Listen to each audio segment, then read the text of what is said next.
Welcome to Saleem Sami channel. मैं हूं आपका एस्ट्रोलॉजर सलीम सामी। आज एक बड़े अहम टॉपिक पे बात करूंगा, शॉर्टली बात करूंगा, फिर इसके ऊपर डिटेल के साथ बात करेंगे क्योंकि थोड़ा सा टेक्निकल वीडियो लेकिन है बहुत इम्पोर्टेंट। आप पैदाइशी अमीर होंगे या अपने बलबूते के ऊपर होंगे, ये बड़ा इम्पोर्टेंट हो जाता है। ये चार्ट जैसे हम D1 कहते हैं, इसी तरह बाकी एक चार्ट होता है जिसको D2 कहा जाता है।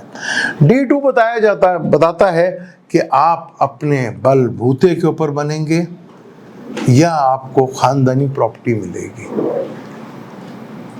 ये D2 बताएगा क्योंकि D2 जो है सिर्फ दो ही घर बनते हैं, कैंसर और बुर्ज असद, यानी ल्यू और कैंसर।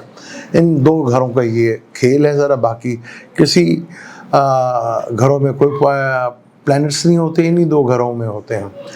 एक का होरा मून का होता है, दूसरे का शम्स का होता है।